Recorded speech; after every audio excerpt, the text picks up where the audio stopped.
ಹೆಬ್ಬೆಳಲು Shri Chakramata YouTube channel ವೀಕ್ಷಕರಿಗೆ ನನ್ನ ಹೃತ್ಪೂರ್ವಕ ನಮಸ್ಕಾರಗಳು. ಸುಭಾಷಿತ: ಯಾರು ಬೇಕಾದರೂ ಎಷ್ಟೇ ಶ್ರೀಮಂತರಾಗಬಹುದು, ಆದರೆ ಜಗತ್ತಿನಲ್ಲಿರುವ ಯಾವ ವ್ಯಕ್ತಿಯೂ ಕಳೆದು ಹೋದ ದಿನವನ್ನು ಮರಳಿ ಪಡೆಯೋಕ್ಕೆ ಶ್ರೀಮಂತನಲ್ಲ. ಆದರೆ ದಿನ ನಾವು ಪಡ್ಕೊಳ್ಳೋಕ್ಕಾಗಲ್ಲ. ಹೋದ ದಿನ ಹೊರಟೇ ಹೋಯಿತು, ನಾವು ತಿರ್ಗಾ ಪಡ್ಕೊಳ್ಳೋಕ್ಕಾಗಲ್ಲ. ಗೊತ್ತಾಯ್ತಾ? ಅದನ್ನು ಉಳಿಸ್ಕೋಬೇಕು. ನಾವು ದಿನನ ಏನಾದ್ರು ಒಂದು ಸಾಧನೆ ಮಾಡಬೇಕು, ಆ ದಿನಲ್ಲಿ ಕಳ್ಕೋಬಾರ್ದು. ಇವತ್ತು ದಿನಪಂಚಾಂಗಕ್ಕಿಂತ ಮುಂಚೆ ನಾವು ಜೀವನ ಶೈಲಿಯನ್ನು ಸರಿಪಡಿಸ್ಕೊಂಡ್ರೆ ನವಗ್ರಹಗಳ ಪ್ರಭಾವ ಹೇಗೆ ಶಮನ ಆಗುತ್ತೆ ಅನ್ನೋದನ್ನು ತಿಳ್ಕೊಳ್ಳೋಣ. ಆರೋಗ್ಯಕರ ಜೀವನ ಶೈಲಿಯನ್ನು ರೂಢಿಸಿಕೊಂಡಾಗ ದೈವಕೃಪೆ ತಾವಾಗಿಯೇ ಲಭಿಸುತ್ತದೆ. ಅದು ಹೇಗೆ ಎಂದು ನಾವು ನೋಡೋಣ.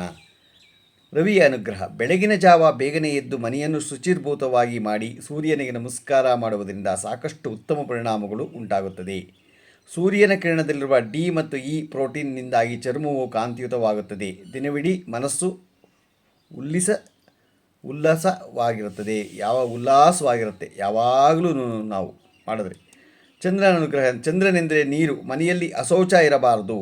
ಎಂಜಲು ಮುಸುರೆ ಪಾತ್ರೆಗಳಿರಬಾರದು. ತಿಂದ ತಟ್ಟೆಗಳನ್ನು ಕೂಡಲೇ ತೊಳೆದಿಡುವ ಅಭ್ಯಾಸವನ್ನು ರೂಢಿಸಿಕೊಳ್ಳಬೇಕು. ಮನೆಯ ಒಳಗಡೆ ಬಚ್ಚಲಿನಲ್ಲಿ ತಿಂದ ತಟ್ಟೆಗಳನ್ನು ಇಡಬಾರದು. ಗೊತ್ತಾಯ್ತಾ? ಮನೆಯ ವಾತಾವರಣ ಶುಭ್ರವಾಗಿದ್ದರೆ ಮನಸ್ಸು ಶುಭ್ರವಾಗಿರುತ್ತದೆ. ಕುಜನ ಅನುಗ್ರಹಕ್ಕೆ: ರಕ್ತಕ್ಕೆ ಅಧಿಪತಿ ಕುಜ. ಅನ್ನಾದಿ ಆಹಾರಗಳ ಸೇವನೆಯಿಂದ ರಕ್ತ ವೃದ್ಧಿಯಾಗುತ್ತದೆ. ಆ ಕಾರಣ ಅನ್ನಂ ಬ್ರಹ್ಮ ಎಂಬ ವೇದವಾಕ್ಯವನ್ನು ಗೌರವಿಸಬೇಕು. ಆಹಾರ ಪದಾರ್ಥಗಳನ್ನು ವೇಸ್ಟ್ ಮಾಡದಂತೆ ಜಾಗ್ರತೆ ವಹಿಸಬೇಕು. ನಿಯಮಿತವಾಗಿ ರಕ್ತದಾನವನ್ನು ಮಾಡಬೇಕು. ಅಶಕ್ತರಿಗೆ ಸಹಾಯ ಮಾಡಬೇಕು. ಬುಧನ ಅನುಗ್ರಹ ಎನ್ನುವುದು ಬುದ್ಧಿಕಾರಕ. ಬುದ್ಧಿಹೀನನಾದರೆ ಮಾಡುವ ಕೆಲಸದಲ್ಲೂ ತೊಂದರೆ ಉಂಟಾಗುತ್ತದೆ. ಹಾಗೆ ಆಡುವ ಮಾತಿನಲ್ಲಿ ಮಾಡುವ ಕೆಲಸದಲ್ಲಿ ಅವಿವೇಕ ಇರಬಾರದು, ವಿವೇಕ ಇರಬೇಕು. ಗುರುವಿನ ಅನುಗ್ರಹ ಎನ್ನುವುದು ಗುರು ಸಕಲ ದೋಷ ನಿವಾರಕ, ಮಾರ್ಗಸೂಚಕ. ನಮ್ಮಲ್ಲೊಂದು ಲೋಕೋಕ್ತಿ ಇದೆ: ಕೋಶ ಓದಬೇಕು, ಲೋಕ ಸುತ್ತಬೇಕು ಅಂತ. ಅರಿವೇ ಗುರು ಎನ್ನುವಂತೆ ಸುತ್ತ ಪರಿಸರವನ್ನು ನೋಡಿ ಕಲಿಯಬೇಕು. ಗಿಡ ಮರಗಳಿಗೆ ನೀರೆರೆಯುವ ಮೂಲಕ ಅವುಗಳನ್ನು ಪೋಷಿಸಬೇಕು. ಗುರು ಹಿರಿಯರಿಗೆ ಗೌರವ ಕೊಡುವುದು ಅತ್ಯಂತ ಮುಖ್ಯ. ಶುಕ್ರನ ಅನುಗ್ರಹ ಶುಕ್ರನೆಂದರೆ ವೀರ್ಯ. ಪೌಷ್ಟಿದಾಯಕ ಆಹಾರ ಸೇವನೆಗೆ ಅಗತ್ಯವಾದ ಹಣ್ಣು ತರಕಾರಿಗಳನ್ನು ಮನೆಗೆ ತರಬೇಕು. ಕುಟುಂಬ ಸೌಖ್ಯಕ್ಕೆ ಅಗತ್ಯವಾದ ಕಾರ್ಯಗಳನ್ನು ಮಾಡಬೇಕು. ಶನಿಯ ಅನುಗ್ರಹ ಎಂದರೆ ಶನಿ ಕರ್ಮಾಧಿಪತಿ.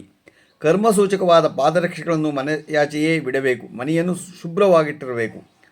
ರಾಹುವಿನ ಅನುಗ್ರಹ ಎಂದರು ಹೊರಗಿನ ಪಾಪ ಮನೆಯೊಳಗಿನ ಎನ್ನುವ ಮಾತಿನಂತೆ ಹೊರಗಿನಿಂದ ಮನೆಯೊಳಗೆ ಪ್ರವೇಶಿಸಿದ ಕೂಡಲೇ ಕೈಕಾಲುಗಳನ್ನು ತೊಳೆದುಕೊಳ್ಳಿ. ಮೂತ್ರ ಅಥವಾ ಮಲವಿಸರ್ಜನೆ ನಂತರ ಶುದ್ಧ ಚಮನ ಮಾಡಿ ಕೈಕಾಲುಗಳನ್ನು ತೊಳೆಯಿರಿ.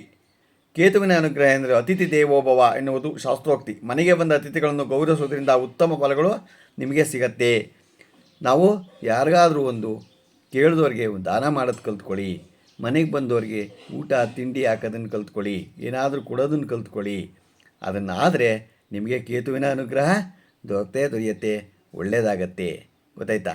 ನಾವು ಅದನ್ನು ಮಾಡ್ಕೊಳ್ಳದೆ ಹೋದರೆ ನಾವು ಶೈಲಿಯನ್ನು ನಾವು ಬದಲಾಯಿಸ್ಕೋಬೇಕು. ಏನು ಅಂದರೆ ಮನೆ ಕ್ಲೀನಾಗಿ ಇಟ್ಕೋಬೇಕು, ಬೇಗ ಏಳಬೇಕು, ಸ್ನಾನ ಮಾಡಬೇಕು, ಸ್ನಾನ ಮಾಡಿ ದೇವ್ರ ಪೂಜೆ ಮಾಡಬೇಕು. ಇವೆಲ್ಲ ಮಾಡೋದ್ರಿಂದ ನಮಗೆ ನಮ್ಮ ಗ್ರಹಗಳ ದೋಷಗಳು ಪರಿಹಾರ ಆಗತ್ತೆ ಅಂತ ಹಿಂದೆ ಹಿರಿಯೋರು ತಿಳಿಸಿದ್ದಾರೆ.